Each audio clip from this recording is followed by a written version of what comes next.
सुप्रभात बच्चों, मैं कमलेश चंद्र मिश्र, हिंदी अध्यापक city public school, Katra Mungra Badshahpur Jaunpur, आप लोगों का कक्षा 12 के हिंदी ऑनलाइन क्लास में स्वागत करते हैं।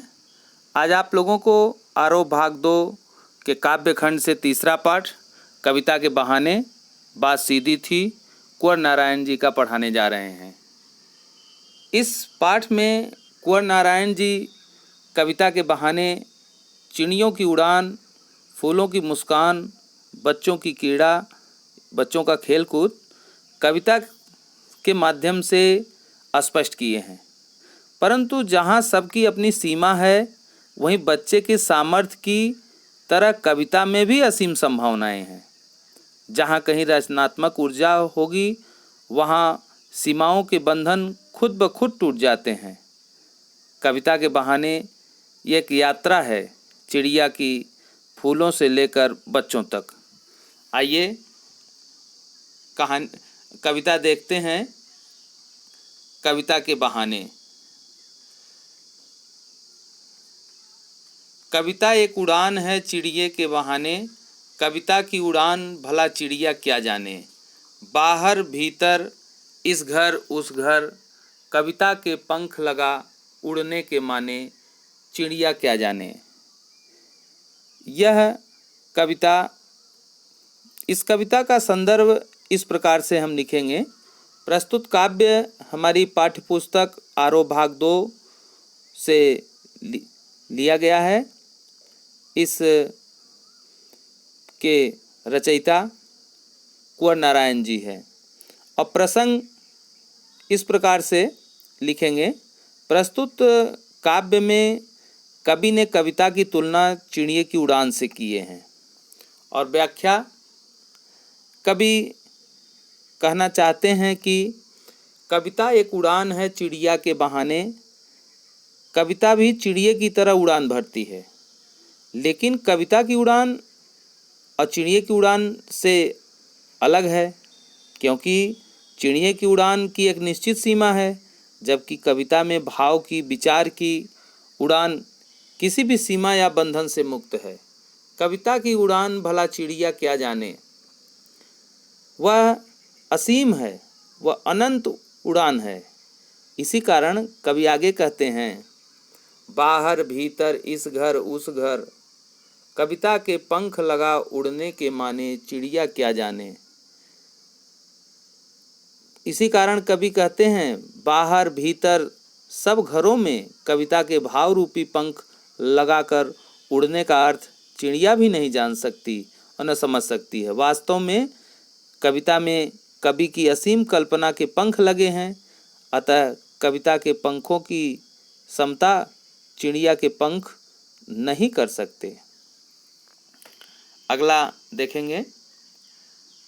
कविता का खिलना है फूलों के बहाने, कविता का खिलना भला फूल क्या जाने। बाहर भीतर इस घर उस घर, यह घर वह घर, सब घर एक कर देने के माने, बच्चा ही जाने। आगे कवि कुंवर नारायण जी स्पष्ट किए हैं कि बच्चों का तथा उनके खेल से कविता की तुलना किस प्रकार से उन्होंने किया है। कविता भी बच्चों के खेल की तरह होती है। कविता भाव, विचार, शब्दों से खेलती है। जिस प्रकार बच्चों के खेल में सीमा का कोई स्थान नहीं होता और उनके खेल सभी विधि निषेधों से परे होते हैं, वैसे ही कविता भी होती है। बच्चों में भविष्य है, विकास की असीम संभावनाएं हैं, उमंग है, उत्साह है, क्षमता है। उसी प्रकार कविता में भी अर्थ की व्यापक संभावनाएं हैं, उसमें भी रचनात्मक ऊर्जा भरी होती है। आगे देखते हैं। कविता एक खिलना है फूलों के बहाने, कविता का खिलना भला फूल क्या जाने। बाहर भीतर इस घर उस घर, बिना मुरझाए महकने के माने, फूल क्या जाने। भेद के बंधन से ऊपर उठकर सबको एक कर देने के मायने बच्चे जानते हैं, और उन्हीं की तरह कविता भी जानती है।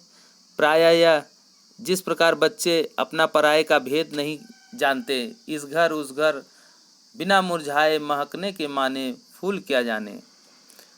बच्चे अपने पराये का भेद नहीं जानते, उन्हें सभी घर अपने ही प्रतीत होते हैं। उसी प्रकार कवि के लिए कविता के स्तर पर सारा बंधन, सारा संसार अपना है, आत्मीय है।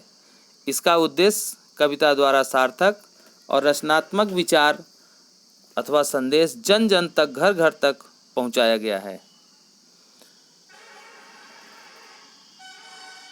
अगला देखते हैं, बात सीधी थी। इसमें कुंवर नारायण जी बताना चाहते हैं कि बात को सीधे सादे तरीके से न कहकर जटिलता उत्पन्न कर देने वालों पर व्यंग किया गया है। उनका कहना है कि घुमा फिराकर बात करने से जटिलता आ जाती है। एक बार उलझने के बाद तो बात को सुलझाना काफ़ी कठिन हो जाता है, इसलिए बात का प्रभाव भी समाप्त हो जाता है। अच्छी पंक्ति का बनना सही बात है, सही शब्द से जुड़ा होता है, और जब ऐसा होता है तो किसी अतिरिक्त प्रयास की आवश्यकता नहीं पड़ती। बात सीधी थी पर एक बार भाषा के चक्कर में जरा टेढ़ी फंस गई। आइए इसका अर्थ देखते हैं।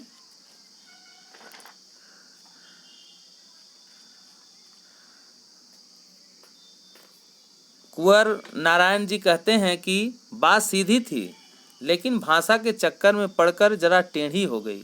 उसे सुलझा पाने की कोशिश कवि ने बखूबी की, लेकिन वह उलझती चली गई, अर्थात भाषा के जाल में फंसती चली गई और पेचीदा या दुरूह बन गई। उसे पाने की कोशिश में भाषा को उल्टा पलटा, तोड़ा मड़ोड़ा, घुमाया फिराया कि बात या तो बने या फिर भाषा से बाहर आए। लेकिन इससे भाषा के साथ साथ बात और भी पेचीदा होती चली गई। कभी यहाँ बात के लिए उपयुक्त माध्यम को निश्चित रूप से भाषा ही है को चुनने का सलाह देता है। अपनी बात कहने के लिए सही शब्द को चुनने का कभी सलाह दे रहे हैं। प्रायः ऐसा होता है कि हम कुछ कहने के लिए जब घुमावदार भाषा का सहारा लेते हैं तो बात अधिक उलझ जाती है और समझ से परे हो जाती है। तात्पर्य यह है कि कविता की रचना प्रक्रिया में भावों के अनुसार भाषा का चुनाव और प्रयोग करना चाहिए। यदि भाषा के साथ तोड़ मड़ोड़ करने की कोशिश की गई तो भावों की अभिव्यक्ति ठीक ढंग से स्पष्ट नहीं हो सकेगी। इस प्रकार कविता अस्पष्ट और बिना उद्देश्य की बन जाएगी। आगे देखिए, सारी मुश्किलों को धैर्य से समझे बिना मैं पेच को खोलने के बजाय उसे बेहतर कसता चला जा रहा था, क्योंकि इस करतब पर मुझे साफ सुनाई दे रही थी तमाशबीनों की शाबाशी और वाह वाह। आखिर वही हुआ जिसे मुझे डर था, और जोर जबरदस्ती से बात की चूड़ी मर गई और वह भाषा में बेकार घूमने लगी। इस पंक्ति में कुंवर नारायण जी भाषा पर कवि को बल देते हुए कहते हैं कि बात के पेच, उसके अर्थ का अभिप्राय को समझे बिना बेहतर कसना शुरू कर दिए।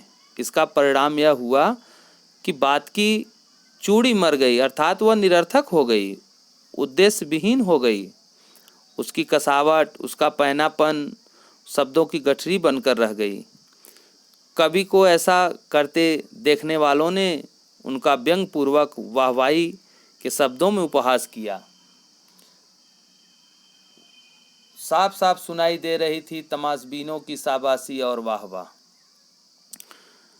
कवि को ऐसा करते देखने वाले, सुनने वाले व्यंग पूर्वक वाहवाही शब्दों में उपहास किए। बात अब भी उचित भाषा के अभाव में, सरलता के अभाव में उलझी ही रही।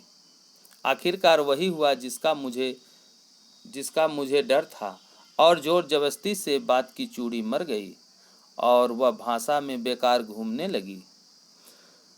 वास्तव में चमत्कार या विशेष प्रभाव पैदा करने के चक्कर में जब हम बात को चढ़ा बढ़ा के करते हैं तब ऐसा होता है। भाषा की दुरूहता, चमत्कार उत्पन्न होना एक भ्रम है, बल्कि जिसके कारण बात प्रभावहीन ज़्यादा हो जाती है। सहज शब्दावली के द्वारा भावों को व्यक्त किया जाए तो वह सुगम होता है और सहजता में दृढ़ता और स्थायित्व भी अधिक होता है। इस प्रकार से यह पाठ समाप्त हुआ। अच्छा, एक कुछ लाइन और है। ऊपर से ठीक ठाक पर अंदर से न तो उसमें कसाव था न ताकत थी। बात ने जो एक शरारती बच्चों की तरह मुझसे खेल रही थी, मुझे पसीना पोंछते देख कर पूछा, क्या तुमने भाषा को सहूलियत से बरतना भी कभी नहीं सीखा? इस पंक्ति में कवि कहना चाहते हैं कि भाषा को व्यक्त करने का सही ढंग से चुनना और प्रयोग करने का सलाह देते हुए कहते हैं कि अपनी उलझी हुई बात रूपी पेंच को उसने हार कर कील की तरह जहाँ जैसा था वहाँ वैसा ही ठोक दिया, अस्थायी कर दिया, लेकिन उसमें कसाव या मजबूती नहीं थी।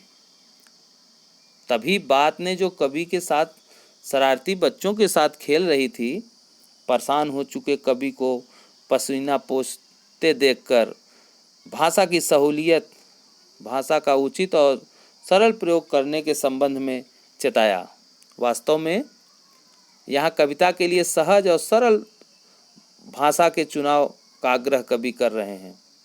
भाषा को अगर हम सहूलियत से बरतेंगे तो भाव के अनुसार भाषा को चुनना, उनका प्रयोग करना पड़ेगा, क्योंकि भाषा केवल एक माध्यम है। वास्तविक उद्देश्य तो हमें अपने भाव को स्पष्ट अभिव्यक्त करना है। यही कविता की सार्थकता का आधार है। आइए, कुछ प्रश्न इस पर आधारित हैं, उसका हम प्रश्न कर रहे हैं, इसका उत्तर आप लिखिएगा। इस कविता के बहाने बताएं कि सब घर एक कर देने के माने क्या हैं। इस कविता में कवि कविता और बालक में समानता व्यक्त करते हुए कहता है, कविता एक खेल है, बच्चों के खेल में किसी प्रकार का कोई सीमा नहीं होती और बच्चों के खेल में किसी प्रकार की जिस तरह सीमा नहीं है, वैसे कविता में भी किसी प्रकार की सीमा नहीं है। कविता भी सबके लिए समान है, अर्थ और भाव रखती है। उड़ने और खिलने का कविता से क्या संबंध है? दूसरा प्रश्न है, कविता के संबंध में उड़ने का अर्थ है कल्पना की उड़ान, सोच की उड़ान, विचारों की उड़ान, और खिलने शब्द का कविता में अर्थ विकास से जोड़ा गया है। कविता विचार और भावों की परिपक्वता का नाम है। जब हमारे विचार विकास करते हैं, भावनाओं का ज्वार संयत हो जाता है, तब कविता रची जाती है। यही कविता सही अर्थों में विकसित कविता होती है। कविता और बच्चों को समानांतर रखने के क्या कारण हो सकते हैं?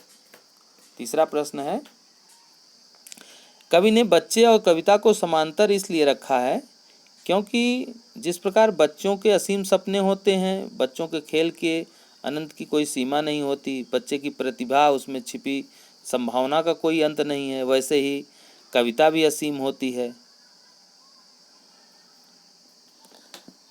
कविता के संदर्भ में बिना मुरझाए महकने के माने का क्या अर्थ होता है? चौथा प्रश्न है, कविता को फूल के बहाने खिलने की प्रक्रिया से जोड़ा गया है। कविता के माध्यम से हमारी भावनाएं, हमारे विचार, हमारी कल्पनाएं विकसित होती हैं। फूल से कविता के खिलने भले ही सीखा हो, लेकिन कविता का जो विकास क्रम है उसे फूल नहीं जानता। एक निश्चित समय तक महकने के बाद फूल तो अपना जीवन लीला समाप्त कर लेता है, जबकि कविता का स्वरूप तो अनंत काल तक बना रहता है। वह निरंतर परत दर परत अर्थ परतें खोलती रहती हैं, शब्दों के माध्यम से भावों की सुगंध एवं रस बिखेरती है। अगला प्रश्न है, भाषा को सहूलियत से बरतने का क्या अभिप्राय है? भाषा को सहूलियत से बरतने का अभिप्राय भाषा को सुविधाजनक सहज ढंग से प्रयोग में लाना चाहिए। व्यर्थ का शब्दजाल बुनने से लेखक लिखने में और पाठक को समझने में परेशानी होती है। बात और भाषा जुड़े होते हैं, किंतु कभी कभी भाषा के चक्कर में सीधी बात भी टेढ़ी हो जाती है। बात का अर्थ होता है भाव, भाषा उसे प्रकट करने का माध्यम है। दोनों के बीच न आश्रित संबंध है। किंतु कभी कभी भाषा के चक्कर में सीधी बात भी टेढ़ी हो जाती है। इसका कारण यह है कि जो बात सीधी सरल शब्दावली में कही जा सकती है उसे अधिक प्रभावपूर्ण बनाने हेतु पेचीदा शब्दजाल में व्यक्त करने का प्रयास नहीं करना चाहिए। अब अगला लास्ट प्रश्न है, मिलान करना है और इस प्रश्न का उत्तर आप लोग लिखकर व्हाट्सएप कर देंगे, हम इसे चेक कर लेंगे। इस प्रकार नए वीडियो में मिलेंगे नए पाठ के साथ। आपका दिन मंगलमय हो। धन्यवाद।